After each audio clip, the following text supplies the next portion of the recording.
You are welcome to my CoT channel. Today we are going to talk about 5 concept cars that fail to see daylight. You are going to be amazed on what you are going to see. On number 1 we have Volkswagen W-12 Synchro. The great thing about the W-12 is that it actually worked, serving as both an eye-catching concept at 1997's Tokyo Motor Show, and as a test bed for the mightily clever W-12 engine that would go on to appear in the Phaeton, and inform the Veyron's W-16. Ordered by the late Ferdinand Piëch and styled by Italdesign, the mid-engine W-12 Synchro had 414 bhp, 4-wheel drive and a manual gearbox. A year later VW showed a rear-wheel drive roadster, then in 2001 it revealed the 591 bhp W-12 Nardo. In 2002 VW broke a load of speed records in the W-12 prototype. Number 2 is Bentley Hunaudieres. The story goes that back in the late 90s where VW boss Ferdinand Piëch decided his empire was going to build the world's fastest, most powerful supercar. He didn't know what badge it was going to have, but not after running a 16-cylinder Uber Bentley past the baying masses. Named for the Circuit de las Artes Hunaudieres Strait, the mid-engine Bentley concept was based on a Lamborghini Diablo.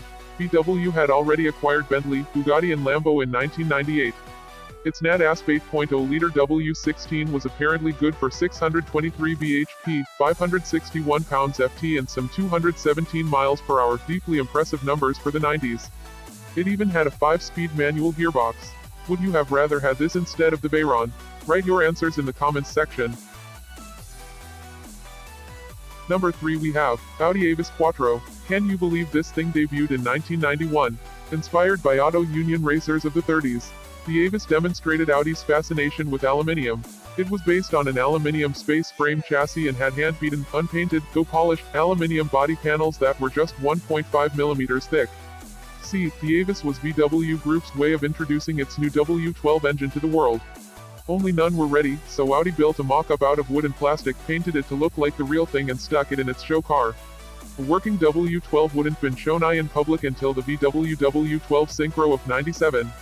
Audi still issued some hypothetical performance figures and specs. It said the Avis would have 509 bhp, be capable of 0 to 62 miles per hour in 3 seconds and have a 211 miles per hour top speed. On number 5, you will find an Italian car which is Lamborghini Kala. Lamborghini was thinking about doing an entry-level supercar, something to replace the Jalpa, which died in 1988, and compete with the Ferrari 355. Long before the Audi era Gallardo came out in 2003.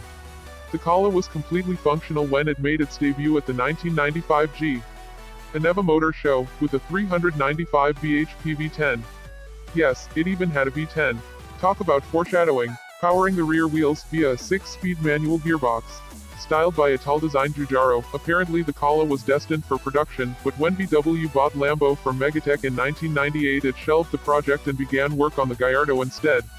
Happily the concept is still out there, and seems to be road legal. Here it is on Lambo's 50th anniversary tour a few years ago.